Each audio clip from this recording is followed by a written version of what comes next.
누가복음 23장 26절에서 31절 말씀입니다. 그들이 예수를 끌고 갈 때에 시몬이라는 구레네 사람이 시골에서 오는 것을 붙들어 그에게 십자가를 지워 예수를 따르게 하더라. 예수님이 이제 빌라도의 재판에서 완전히 이제 십자가의 사형 언도를 받았어요. 그래가지고 이제 가는 중입니다. 십자가를 향해서 가는 중인데 보통 우리는 이거 엄청나게 슬픈 것으로 육적 관점에서 생각을 할 때 엄청나게 슬픈 것인데, 근데 우리가 이제 요걸 요렇게 생각하지 말고 영적 관점으로 생각하자 그랬어요. 자, 이렇게 예수님이 십자가를 향해서 가고 있는 중에 구레네 사람이 있었다. 시몬이라는 사람. 구레네는 그 아프리카 리비아에 있는 그런 이 리비아에 있는 디아스포라 유대인이라 생각하면 돼요. 유대인이라고 하는 사람이 그 옆에 아마도 유월절 제사를 예루살렘 성전에서 드리기 위해서 왔었던 것 같아요. 그래서 이 사람이 예수님을 대신해서 십자가를 지는 거예요.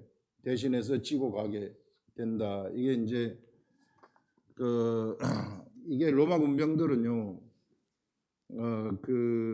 유대인들 아무나 끌어다가 네가 요거 짐을 갖다가 우리 짐을 갖다가 오리 동안 옮겨라. 그래서 예수님이 하신 말씀이 누가 너를 오리를 가게 하거든 십리를 같이 동행하라 하는 말이 거기서 나온 것입니다. 지금 그거하고 비슷한 거죠. 이게. 그래서 지금 십자가를 대신해서 지는데 사람이 지는 십자가를 이제 우리가 상징할 수 있구나 하는 것들을 우리가 생각을 할 수 있어요. 자, 우리가 예수 그리스도의 십자가를 보게 되면은요, 예수 그리스도가 지신 이 십자가, 예수 그리스도의 십자가는 이거는 본래 우리를 위해서 지신 십자가죠. 우리를 위한 십자가입니다. 예수님은 십자가를 지실 필요가 없는데 우리를 위한 십자가인데, 우리의 무엇을 위한 십자가인가? 결국은 목적이 뭐냐면은요, 우리들한테 이게 십자가에서 뭐 우리 죄를 사하고 이런 거 다 너무 우리가 잘 알고 있는 거, 지금 여기까지 우리는 여기서 한 발 더 나가자는 거예요. 여기서 지금까지 우리가 알고 있었던 그 십자가의 제사, 이것만 얘기하지 말고 여기서 그 목적이 뭔가 하면은 바로 이 부활을 하기 위한 십자가구나. 이게 부활의 생명, 부활과 생명. 그래, 예수 그리스도의 십자가라는 것은 이게 부활과 생명의 십자가이구나. 그래서 여러분들 예수 그리스도는 내가 부활이요 생명이니 이렇게 얘기를 하시는 것입니다. 그래서 예수님은 반드시 십자가를 통과하셔야만이 부활을 하실 수 있어요. 예수 그리스도의 부활이라는 것은 엄청난 의미를 가지고 있습니다. 엄청난 의미를 가지고 있다는 것이 무엇인가 하면은, 이제는 예수 그리스도를 쳐다보는 사람들한테 쳐다보는 사람들한테 이 부활이라는 것은 생명력이거든요. 생명력인데 무슨 생명력인가 하면은요, 완전한 죽음이에요. 완전한 죽음에서 다시 생명을 얻는 것, 다시 사는 것입니다. 완벽한 죽음. 그게 어디에서 예수님이 이걸 보여주시느냐 하면은 나사로를 살리신 것에서 보여주는 거예요. 예수님이 나사로를 살리시잖아요. 나사로가 어떤 상태로 갔느냐 하면은 일부러 예수님이 기다려요. 나사로가 완전히 죽을 때까지. 그래서 3일이 지나고 4일이 지났을 때 살이 썩어 들어가요. 살이 썩어 들어가고 이제 냄새도 나고 막 그래요. 그러면은 이미 완전히 죽은 거 아니에요. 완전히 죽은 그 나사로를 살리는 겁니다. 이게 이 죽은 나사로를 예수 그리스도가 이렇게 살리는 거예요. 이 무엇을 상징하는가? 나사로의 그냥 우리 예수님은 이런 능력이 있으시구나. 우리 예수님은 죽은 자를 살리시는 것이구나. 기적이구나. 이게 이런 게 아니라요. 예수님은 무엇을 얘기하느냐? 바로 이런 부활과 생명이라는 것을 지금 예수 그리스도 자체가 부활이요 생명이라는 것을 알려주시는 것입니다. 이걸 통해서. 그러면서 부자와 나사로가 아니고 이게 죽은 나사로를 살린 이후부터 예수님이 내가 부활이요 생명이다 이런 말씀을 하시는 거예요. 내가 곧 부활이고 내가 곧 생명이다 이런 말씀을 하시면서 너희들은 그것을 믿어라. 내가 부활이고 내가 생명이라는 것을 믿어라. 그러면서 이때부터 예수님은 제자들한테 내가 죽었다가 다시 살아난다. 3일 만에 부활한다. 이런 말을 해요. 그러니까 베드로가 나와가지고 뭐라고 얘기를 하냐면 주여 그리하지 마시옵소서 이렇게 얘기합니다. 베드로는 어디에 관점이 있느냐 하면요 죽는 데 들어가 있어요. 언제나 사람들은 죽는 데 언제나 길들여져가 있어가지고 예수님이 뒤에 분명히 부활한다 그랬거든요. 예수님이 죽었다가 부활하게 되면 엄청난 것이구나. 그런데 베드로는 그리하지 마십시오 이렇게 얘기를 하는 거예요. 이게 길들여진 자, 죽음에 길들여진 자들의 관점이에요. 지금부터 우리 대구 아름다운 교회는 이 죽음에 길들여진 자들이 아니라 이제는 관점 확 바꿔버리자. 생명에 길들여진 자들. 부활과 생명이 우리들의 정체성이라는 거예요. 부활과 생명이. 그래서 이거 확실하게 우리가 가지고 가시자. 그래, 여러분들 예수 그리스도가 바로 내가 부활이며 생명이다 하는 것을 이제 이때부터 나사로를 살리신 이후부터 진행하시는데 곧 나사로를 살리신 이것은 이게 영은 보여줄 수 없으니까 영이 살아나는 것은 보여줄 수가 없잖아요. 사람들한테. 그래서 영이 너희들이 다 죽은 영을 가지고 있다.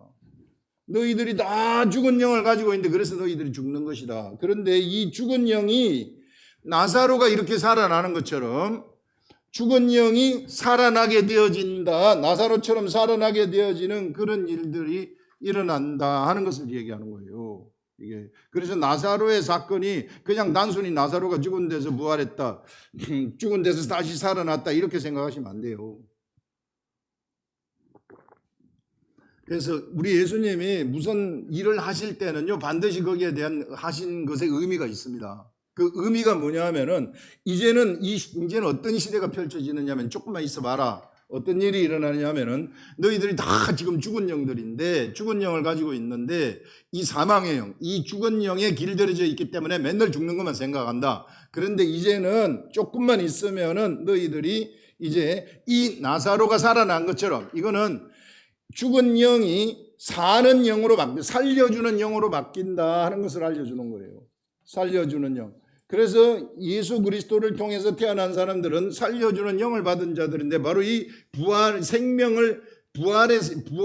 생명인 영을 받은 거예요. 부활의 영이고 그게 바로 살려주는 영이 부활의 영이고 생명의 영이라는 거예요.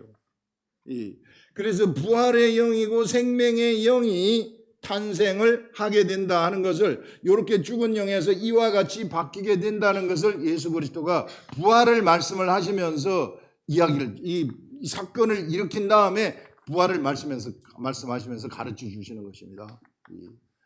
그래서 우리는 이게 영이 완전히 부활을 하는 것이구나. 내가 바로 예수 그리스도와 같은 생명의 영, 부활의 영이구나. 그것을 지금 여기서 예수님이 말씀을 하시는데 예수님이 지신 십자가는 바로 이와 같이 우리들한테 부활의 영, 생명의 영을 알려주시기 위한 십자가였구나. 이게 우리에게 주기 위한 십자가였구나. 이렇게 생각을 하시면 됩니다. 그 다음에 이렇게 이제 그 부활의 영을 부활로 예수님이 이제 부활을 하셨단 말이에요. 그런 여기서 예수 그리스도를 쳐다보는 사람들은 누구든지 이제는 어떤 자들은 살려주는 영을 가진 자들이 되는데 그런데 이 살려주는 영이요 뭘 입어야 되느냐면은 옛사람을 입고 있어야 돼요. 옛사람. 예수 믿었다 그래가지고 내가 이게 육체의 정욕이라든지 안목의 정욕, 이생의 자랑이 없어지는 게 아닙니다. 그 옛사람 속에 옛사람의 혼과 옛사람의 육체 속에서 마치 여기 집이에요. 여기 집 속에 영이 사는 거예요. 살려주는 영이. 그래서 사도 바울이 고백한 것이 오라 나는 공고한 사람이로다 이 사망의 몸에서 누가 나를 건져내랴 예수 그리스도로 말미암아 감사하리로다 이 말을 하고 있는 것입니다. 그런데 우리가 무슨 얘기를 우리가 이 고린도 지난 금요일에 얘기한 것 중에 하나가 고린도 그 후세에 나오는 고린도후서 5장에 나오는 게 무슨 것이 나오느냐 하면요 바로 자, 예수 그리스도 안에 있는 자들은 새로운 피조물이라 이런 말이 나와요. 새로운 피조물. 이 새로운 피조물이라는 것은 뭐냐면요. 우리의 영은 우리가 이렇게 하나님에 의해서 탄생되었는데 이게 하나님에 의해서 탄생되었다는 것은 뭐냐면요. 말씀에 의해서 탄생이 되었다는 거예요. 말씀에 의해서 탄생되었다는 것은 약속에 의해서 탄생되었다는 거예요. 우리는 그래서 약속의 자녀라는 것입니다. 약속의 자녀. 옛날에 약속의 자녀 하게 되면은 우리가 알고 있는 사람이 이삭, 약속의 자녀 아닙니까? 그 다음에 야곱, 약속의 자녀 아닙니까? 이삭하고 이스마엘. 그 다음에 야곱하고 에서. 에서가 장자지만은 야곱이 약속의 자녀로 되는 거 아닙니까? 이 약속의 자녀는 무엇을 가진 자들이냐면요. 상속자가 돼요. 약속의 자녀는 상속자들입니다. 상속자인데 무엇을 상속받느냐? 재산을 상속받느냐? 아닙니다. 무엇을 상속받느냐? 약속을 상속받는 거예요. 하나님의 약속을 상속받아요. 약속이라는 게 뭐예요? 말씀이에요. 하나님의 말씀을 상속받는다는 거예요. 그거는 곧 하나님을 상속받는다는 거예요. 그래서 이 약속을 가진 자는 모든 걸 다 가진 자가 되어버리는 거예요. 그래서 이게 이삭하고 우리 이삭의 아들 야곱과 에서를 보게 되면은 야곱이 장자권을 뺏은 다음에 에서가 죽이려고 하니까 도망오잖아요. 근데 그 재산은 에서가 다 차지했어요. 아버지 재산은. 그러면 야곱은 뭘 차지했는가? 하나도 차지한 게 없어요. 겉으로 볼 때는. 하나도 차지한 게 없는데 약속을 차지했단 말이에요. 하나님의 말씀을 차지했단 말이에요. 하나님을 차지했단 말이에요. 하나님을 차지하니까 베델에서 우리가 루스라는 곳에 도달했을 때 돌베개를 베고 잘 때 하늘의 사닥다리를 보지 않습니까? 이때 하나님이 말씀하시는 것이 뭐냐 하면은 너하고 하늘하고 연결돼 가지고 있다. 천사가 오르락내리락하고 있다. 네가 이걸 물려받았다는 거예요. 상속자라는 것은 요거를 받았다는 겁니다. 이걸 상속받았다는 거예요. 그래서 네가 여기로 가게 되면은 거기에 내가 있을 것이고 네가 이쪽으로 가게 되면 거기에 내가 있을 것이다. 그래서 여기 이 장소를 베델이라고 이름을 붙였다 그러잖아요. 그래서 어느 곳이든지 베델이 돼버리는 거예요. 야곱이 가는 곳은. 너무너무 좋은 거죠. 돈 다 필요 없어요. 솔직히 이것만 있으면. 이게 여기서 다 솟아나게 돼. 여기서 돈이 필요하면 돈이 다 솟아나고 모든 것이 다 솟아나는 것이기 때문에 이게 완벽한 상속자이기 때문에 그래요. 그래서 우리의 영은 이와 같이 약속에 의해서 태어난 자들이에요. 이거는 우리가 알고 있는 우리는 자꾸 친아들하고 양자하고 이걸 막 구분을 하고 막 그러는데 친아들보다 더한 개념이에요. 한 차원 더 높은 개념인데 이게 약속의 자녀라는 것이 영적 친아들 개념이에요. 영적 친아들 개념. 그래서 약속의 자녀다 하게 되면 하나님의 것을 다 받는 개념이에요. 하나님의 것을 다 받는. 그래서 영적 친아들이다. 영적 친아들. 이게 말씀이 우리를 낳은 하나님이 하나님 말씀 아닙니까? 하나님이 우리를 낳은 그런 친아들 개념이 바로 우리들이다 하는 것을 얘기하고 있어요. 이게 우리들의 영이에요. 영의 본체. 이게 우리의 본체인 영인데, 우리의 본체는 영이에요. 본체는 영인데, 본체라는 것은 진짜 나. 그 다음에는 내 혼과 내 육체는 껍데기예요. 옷과 같은 거예요. 요게 나의 본체인데, 요 본체가 뭐냐면은 요게 바로 부활이고, 요게 바로 생명이다. 이렇게 얘기를 하는 거예요. 부활의 영이고 생명의 영이라는 거예요. 부활의 영이고 생명의 영이 무엇을 입었느냐 하면은 옛날 사람의 혼과 육체를 입었다, 이렇게 얘기를 하는 거예요. 육체를 입었는데 혼과 육체는 뭐예요? 피조물이에요. 영은 피조물이 아니에요. 이게 말씀으로 난 약속의 자녀예요. 이게 혼과 육체는 피조물이에요. 근데 새로운 피조물이라 하는 것은 무슨 말인가 하면은 이제 내가 이게 부활의 영이 탄생되고 생명의 영이 내 속에 탄생이 되어 있을 때나 그 나의 혼과 나의 육체가 새로운 피조물이라는 것입니다. 새로운 피조물. 이 새로운 피조물이라는 것은 옛것이 지나가고 옛날에 내가 이게 영이 죽었을 때 죽음의 영, 이 죽음의 영이 내 속에 있었을 때에 그 죽음의 모든 생각들 하는, 죽음을 향해서 달려가는 죽음의 길들여지는 그 모든 것들이 다 끝나버렸다는 거예요. 다 끝나고 이제 새로운 피조물이 되었다는 것은 이제 여기 살려주는 영의 옷이 되었다. 혼과 육체가. 그 말이에요. 그래서 이 혼과 육체가 새 것이, 옛것이 지나고 새 것이 되었다, 이렇게 얘기를 하는 것이 우리 새 것이라는 거예요. 그런 관점에서 새로운 피조물이다, 이렇게 얘기하는 것입니다. 그렇기 때문에 이제는 너희들이 옛것을 가지고 이것처럼 생각하지 말아라. 이거 새로운 새 것이 되었다. 어떤 것처럼 생각이, 영이 주는 생각이 이 속으로 들어오고 이 육이 혼으로 들어와서 혼이 주는 생각이 육체에 들어가 가지고 행동하도록 하여라. 요것만 되면은요, 이게 내가 있는 그곳이 천국이 되어버리는 거예요. 내가 부산으로 가면 부산, 내가 서 있는 그곳이 천국이 되는 엄청나게 위대한 존재가 되어버린다 하는 것을 얘기하는, 그것이 새 것이 되었다는 거예요. 이런 사람들은 신비한 게 있어요. 이게 부활의 영 아닙니까? 생명의 영 아니에요. 부활의 영, 부활의 영이고 그 다음에 생명의 영이라는 것은 어떤 속성이 있는가 하면은 저절로 번성하는 속성이 있어요. 생명이 자꾸 나가요. 생명이 자꾸 나가면은 자꾸 생명이 생명을 만들어내는 거예요. 생명을 출산하는 거예요. 생명이 생명을 출산하는. 그래서 이 사람은 그냥 영의 밥을 먹고 먹고 가만히 있으면 그냥 이게 영이 출산을 하게 되는 거예요.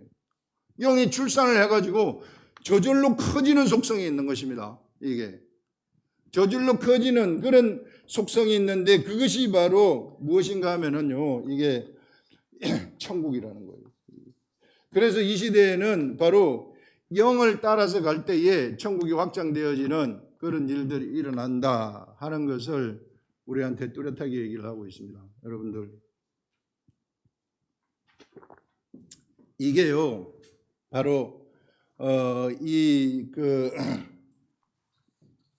우리가 요런 이 하나님의 영적 친아들이 되잖아요.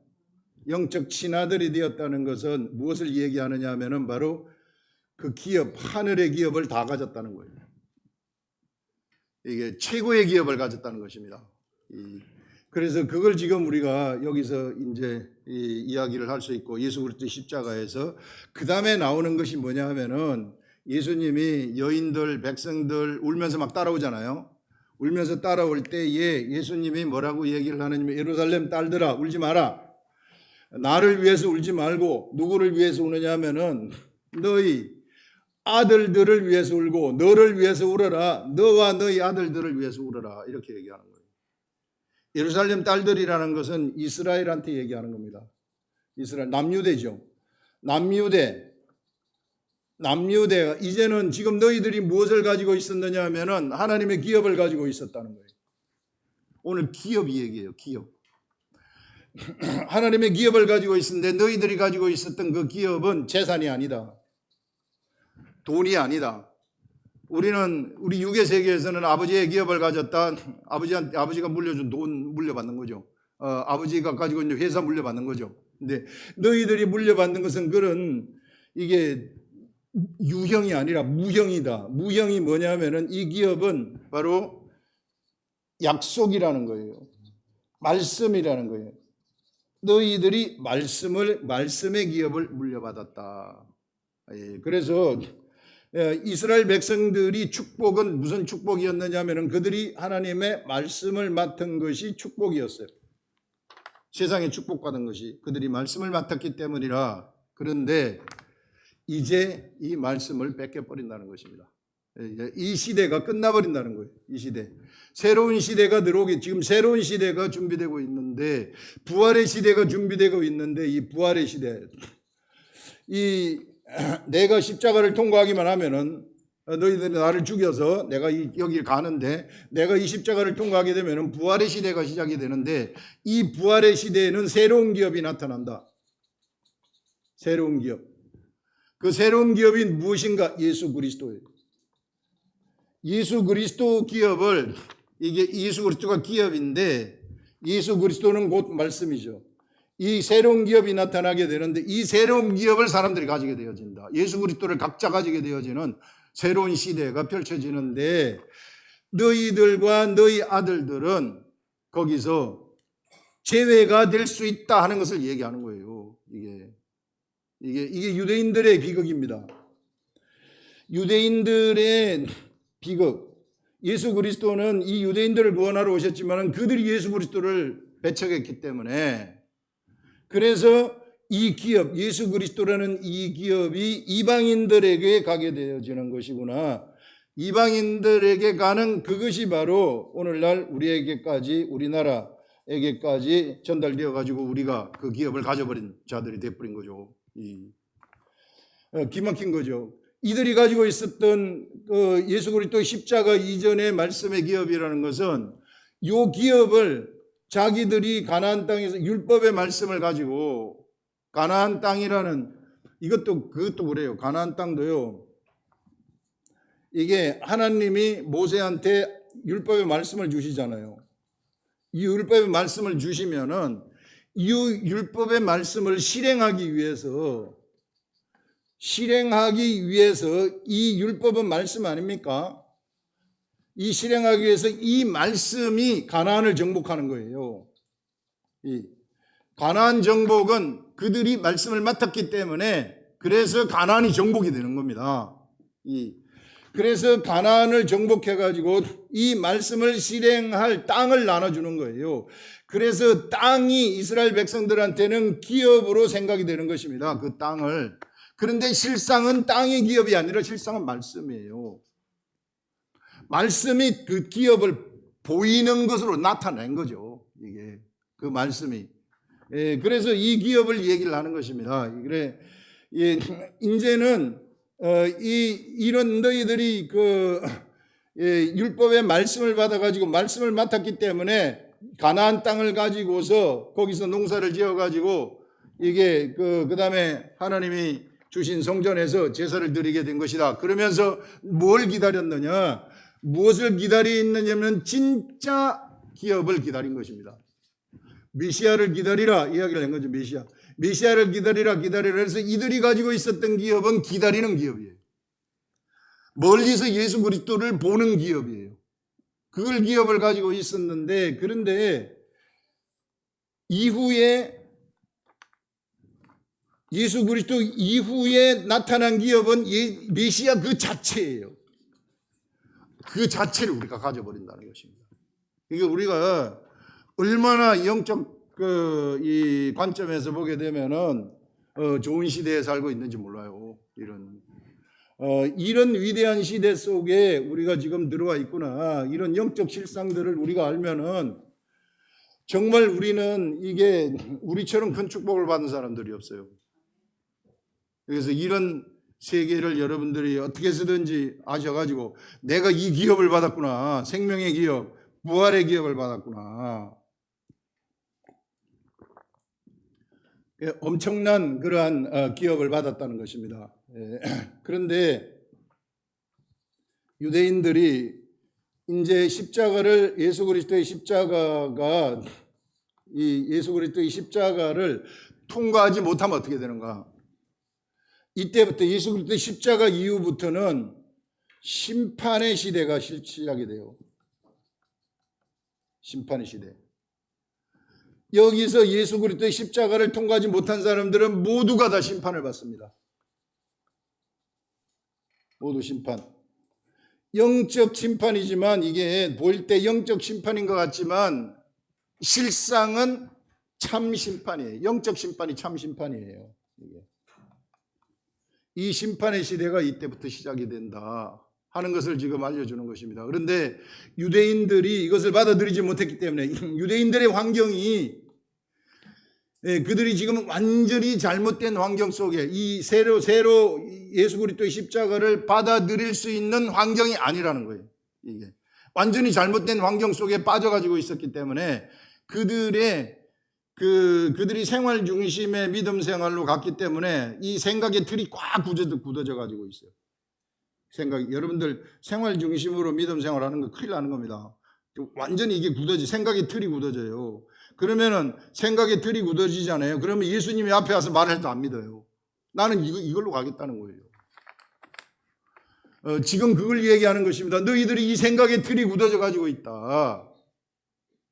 그러니 너희들이 이 새 시대를 어떻게 맞이할지. 그래서 하나님이 예수님이 십자가에 돌아가신 것이 AD 30년인데 이로부터 40년간의 시간을 주는 거예요. 40년간의 시간을 줘가지고 AD 70년까지 기다리시는 거예요. AD 70년까지 이스라엘 백성들이 예수 그리스도를 받아들이기를 기다리는데 오히려 60년이 되어가면서 막 히브리서를 쓰고 그러잖아요. 유대인들이 다시 배교하고 다시 돌아가니까 거기서 이제 경고하는 말씀을 쓴 게 히브리서란 말이에요. 이게 다시 돌아가면 안 된다. 다시 돌아가면 안 된다. 그래서 AD 70년에는 완전한 심판이 일어나게 되는 것을 볼 수 있습니다. 그래서 이것은요, 영적 심판, 육적 심판을 같이 받게 되는 거예요. 이스라엘 백성들이. 기가 막힌 거죠. 이게 다 뺏겨버리는 거예요. 예수 그리스도를 다 뺏겨버리는 기막힌 현실 세계 속으로 들어간다는 겁니다. 그 상황을 지금 예수님이 예언을 하시는 거예요. 지금 이야기를 하시는 것입니다. 그래서 예언을 하시는 것이 울지 말라. 너하고 너희 자녀들을 위해서 울어라. 그렇게 하면서 보라. 날이 이르면 사람이 말하기를. 자, 그때가 되면은 사람들이 말을 하는데 잉태하지 못하는 이와 해산하지 못한 배와 먹이지 못한 젖이 복이 있다. 옛날의 복이라는 것은 이 사람들이 가지고 있었던 옛날의 복이라는 것은 잉태를 많이 하고 출산을 많이 하고 젖을 잘 먹이면은 그것이 복이라고 했어요. 아들을 놓게 되면은 그 아들이 기업이기 때문에. 아들이 기업이에요. 이게 이스라엘 백성들에게 있어서의 그 자식은요, 얼마나 중요한 가치가 있는지 몰라요. 그것은 그냥 자식, 그냥 아들, 이거 이상의 가치가 있어요. 이것을 초월하는 가치가 있어요. 그것이 뭐냐면요, 하나님의 기업이에요.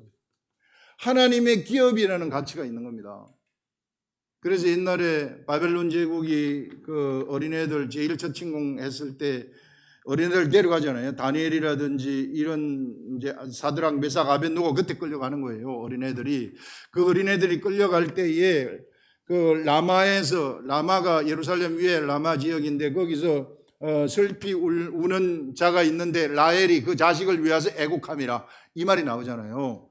그 말이 뭐냐면은 자식을 위해서 왜곡하는가. 우리는 자식이 바벨론으로 끌려가니까 우리 자식 저거 어떻게 하면 되는가. 그것 때문에 우는 게 아니고 이게 그 예언인데 바로 기업을 잃어버렸다는 것의 예언이에요. 기업.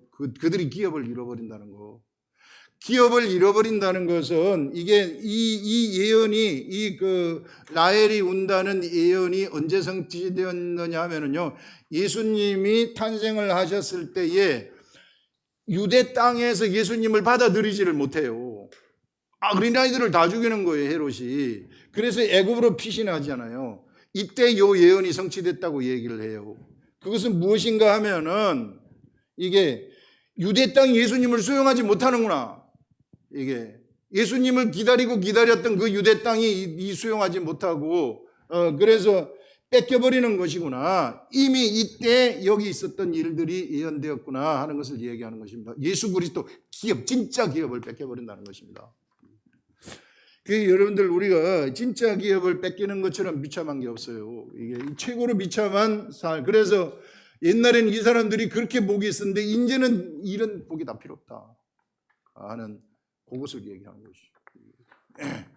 그러면서 여기 보시면은 이제 그때의 사람이 산들에 대하여 이런 이제 요 심판이 일어나게 되면은 이건 심판의 때입니다. 그때의 사람이 산들에 대하여 우리 위에 무너지라, 작은 산들에 대하여 우리를 덮으라.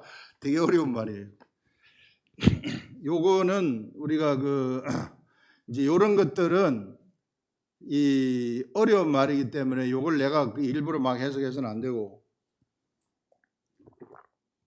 유대 날에 이런 이야기가 있는지 이런 것들을 찾아봐야 되는 것입니다. 그래서 요즘은 AI가 나와 있어가지고 AI한테 물으면은 챗GPT나 제미나이나 이런 것들한테 물으면 상세하게 다 알려줘요. 배경에 대해서. 그건 괜찮아요. 그래서 그거 보는 건 괜찮은데, 근데 여기서 지금 말한 건 거기 하나도 안 나옵니다. 근데 그거 다 믿으면 큰일 나요. 절대 그거 다 믿으면 안 돼요.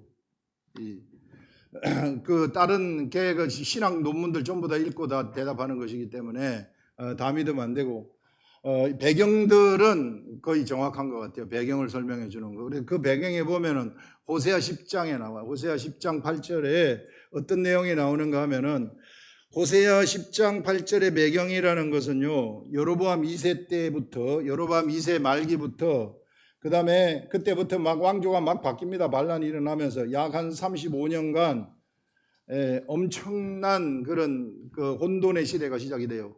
이때가. 그래서 여로보암 2세 때에 북이스라엘이 가장 잘 살아요. 가장 토지가 넓어요. 땅이 가장 넓은 때예요. 그래서 정말 내가 잘 나간다고 생각을 했었던 때예요. 잘 나간다고 생각을 하는 그때에 그들이 왜 잘 나갔을까? 우리가 산당에다가 바알신 금송아지 우상을 갖다 놓고 이렇게 제사를 했더니 우리가 저 남유대보다 훨씬 더 잘 산다. 이런 희한한 생각을 해버리지 않았겠어요, 이 사람들이. 그래서 잘 산다 하는 그때에 지금 호세아라든지 그 다음에 아모스라든지 이런 사람들을 보내가지고 하나님이 경고하는 거예요. 조금만 있어봐라. 산들이 너희들한테 무너진다. 심판이 온다. 심판이 오는데 너희들이 그 심판이 너무 이 힘든 심판, 안 좋은 심판이기 때문에, 견딜 수 없는 심판이기 때문에 차라리 저 산들이 나를 덮었으면 좋겠다. 이렇게 고백할 때가 온다는 것입니다. 그게 호세아 때예요. 호세아. 그래서 그게 실제로 성취가 되는데, 언제 성취가 되느냐 하면은 여로보암 2세가 죽은 때부터 약 30년이 지나면서부터 722년이죠. AD 722년에 아시리아가 쳐들어와 가지고 완전히 예루살렘을 초토화를 시켜버립니다.